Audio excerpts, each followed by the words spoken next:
The Last of Us episódio 9, o último dessa temporada, e a pergunta principal é: o que acontece quando aquilo que te salva também te condena? Nesse vídeo eu vou discutir o capítulo final dessa história e comentar a temporada no geral, né? Então já fica aquele aviso de spoilers logo de cara e vamos pro que interessa.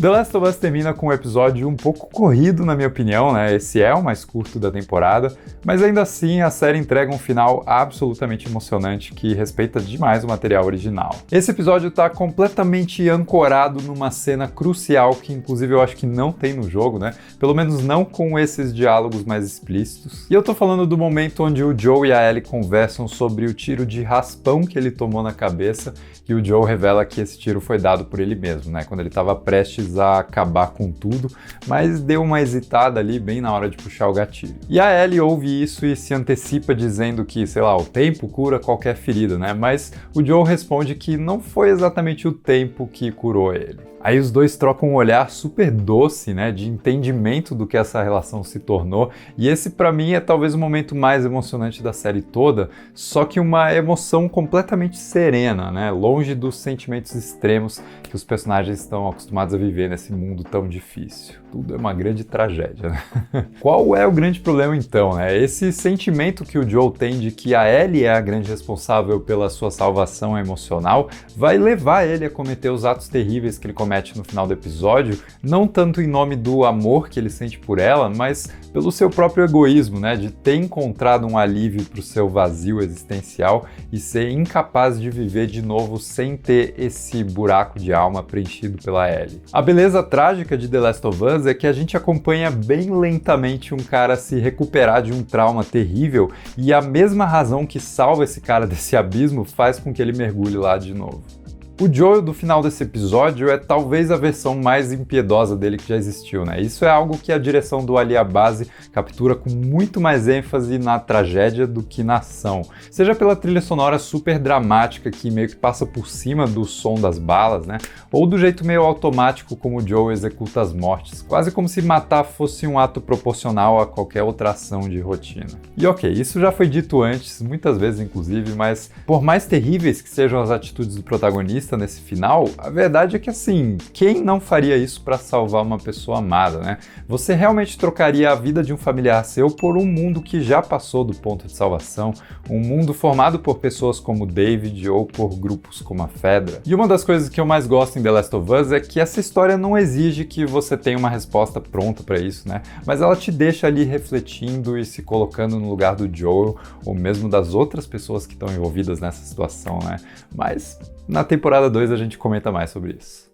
O importante é que a questão principal permanece no ar. O Joel é, ao mesmo tempo, né, um assassino frio que condena a humanidade, um pai dedicado que protege sua filha e uma pessoa egoísta que desrespeita a suposta vontade da Ellie para atender a sua própria necessidade emocional. Para mim, esse é o arco do Joel, uma salvação que se torna também uma destruição, né? Mas a gente também tem uma resolução bem interessante para Ellie. Começando pelo início do episódio, que traz a Ashley Johnson, a atriz que fez a Ellie no jogo, interpretando a mãe da Ellie da série. E que coisa bonita, né? Que a atriz original esteja aqui justamente parindo a versão nova da personagem. É um baita simbolismo do legado da Ashley Johnson sendo passado para Bella Ramsey. E essa cena expande um pouquinho a mitologia desse universo, né, fazendo uma conexão ali entre a mordida que a mãe dela tomou e o nascimento da criança para talvez oferecer uma explicação ali para a imunidade da Ellie. Mas o que interessa aqui é como a cena adiciona um elemento a mais para Marlene, que é forçada a matar sua amiga, né,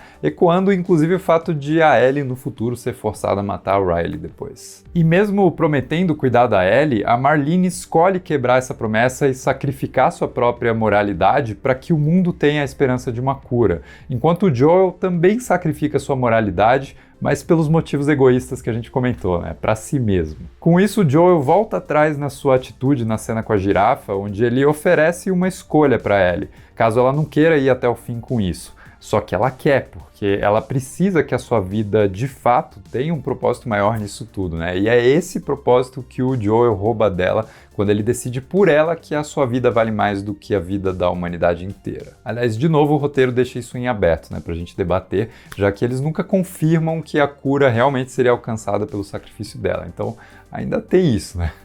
A resolução da Ellie seria reconhecer que a sua imunidade realmente não tem nenhum propósito. ela não vai salvar o mundo, né? E até por isso eu acho que ela aceita as mentiras que o Joel conta pra ela no final. E dá pra ver que essa experiência toda transformou uma garota que era muito animada e muito viva numa pessoa bem mais fechada e amargurada. Bom, esse último episódio amarra uma ideia bem central que o Neil Druckmann e o Craig Mazin trabalham aqui, né? Que é a noção de que nem sempre o amor leva às melhores decisões, mas muitas vezes ele vai levar justamente a atos egoístas e cruéis que são feitos em nome daquilo que importa pra gente e só pra gente mesmo. Isso é terrível, é assustador, mas também é honesto e também é profundamente humano. E talvez esse seja um dos grandes apelos dessa história, né? Mas vamos fazer um balanço geral da temporada e eu vou falar de uma coisa que tem dominado várias discussões aí na internet ao longo das semanas, que é a falta de cenas de ação, ou mesmo da presença dos infectados nas poucas cenas de ação que restaram. E relaxa que eu vou apresentar aqui vários lados dessa questão. Muita gente vai dizer que o jogo de The Last of Us é sobre pessoas, é sobre dramas humanos e os infectados estão lá só para motivar essas discussões. Eles não são o foco principal. E eu acho que isso faz sentido, mas não dá pra negar que The Last of Us é um jogo de ação e sobrevivência, né? E que a história é contada através dessas mecânicas de atirar, eliminar os inimigos, enfrentar dificuldades para atravessar os lugares, etc. Então esse tipo de cena faz parte da essência do jogo original, né? E eu acho super válido pra quem é fã sentir falta disso na série. Mas aí tem um argumento de que não daria para traduzir essas mecânicas na série porque ou ficaria repetitivo ou tiraria muito do realismo que a série se propõe a trazer. Tipo, no jogo você enfrenta muitos inimigos, toma muito dano e morre pra caramba. Só que eu acho que, cara, filmes de ação têm feito isso há décadas, né? Eles não só encontram formas criativas e inovadoras de manter as cenas de ação engajantes, mas também conseguem modular o nível de realismo, né? Sem perder a imersão do espectador. Então, assim, a série de The Last of Us poderia trazer sequências que envolvessem alguns confrontos a mais, né? Sem que isso precisasse fazer do Joel a máquina de matar que ele é no jogo. Dava pra fazer, e eu acho que muitos episódios se beneficiariam bastante disso, né? Talvez nem tanto pela ação em si, mas pela coisa mais importante que acontecia nos momentos de combate ali do jogo, que é a interação entre os personagens. No caso, muito da relação entre o Joel e a Ellie vai se desenvolvendo pelo jeito como eles se comunicam durante os confrontos que acontecem, né? E eu sinto um pouco de falta dessas interações na série, principalmente nos episódios mais curtos. Por exemplo, o episódio 6 finalmente traz os dois aceitando, né, essa jornada juntos ali por vontade própria, mas assim que eles chegam na universidade, o Joel luta com um cara, se machuca e só vai conversar direito com a Ellie aqui nesse último episódio. Que, aliás, traz os melhores momentos de interação entre os dois, né? Mas talvez esses momentos pudessem ter aparecido mais vezes ao longo da temporada toda e não só no final. Mas assim, entendam que isso é um olhar ali para pequenos detalhes que poderiam ser melhores, porque eu acho que na real, cara, se você olha para a trama em si, no que precisa acontecer, ter mais ou menos cena de ação não vai fazer muita diferença, já que a história acontece da mesma forma. Talvez essa tenha sido mesmo uma proposta do Neil Druckmann e do Craig Mazin, né, de puxar a série mais pro lado do drama mesmo. E cara, a história de The Last of Us também funciona tranquilamente assim, né? E a prova é que muita gente que nunca jogou o jogo tem se conectado bastante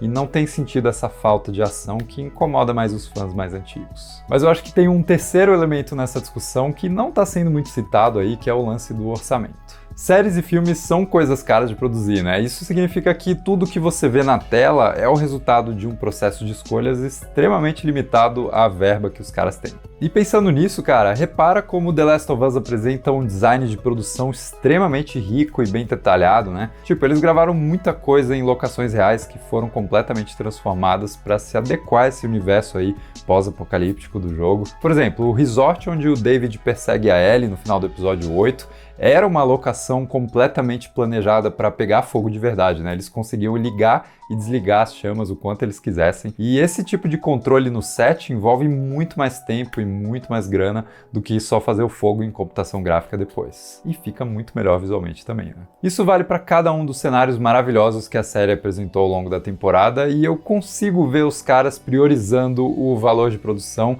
e a criação de um universo ali completamente verdadeiro na tela, o que pode ter tirado um pouco do orçamento para sequências de ação mais complexas, né? Que ainda assim existem na série, como o final ali excelente do episódio 5. Dito isso, pensando no sucesso que The Last of Us teve nessa primeira temporada, talvez a HBO libere mais grana aí para a segunda temporada, que vai adaptar o segundo jogo, que tem cena de ação pra caramba. Então, cara, dá pra ter esperança. Mas vamos lá, cara. No geral, eu acho que essa primeira temporada adaptou o primeiro jogo muito bem, né? Pensando sempre mais no impacto emocional da relação entre esses personagens e fazendo escolhas muito inteligentes aí para manter a essência da obra, mas também trazer novidades muito bem-vindas para essa história. É o caso do episódio 3 incrível, né? Que trabalha o dilema dos protagonistas Joe e Ellie através dos personagens secundários Bill e Frank, de um jeito extremamente poético, né? Que representa uma beleza e um otimismo que a história de The Last of Us não vai revisitar daqui pra frente. Ou no episódio 5, com a dor profunda de ver uma pessoa tão inocente ali como o Sam perder sua vida, né, e levar o seu irmão mais velho junto pela simples casualidade super implacável, né, desse mundo pós-apocalíptico. E ainda assim, essa temporada teve a coragem de bater o pé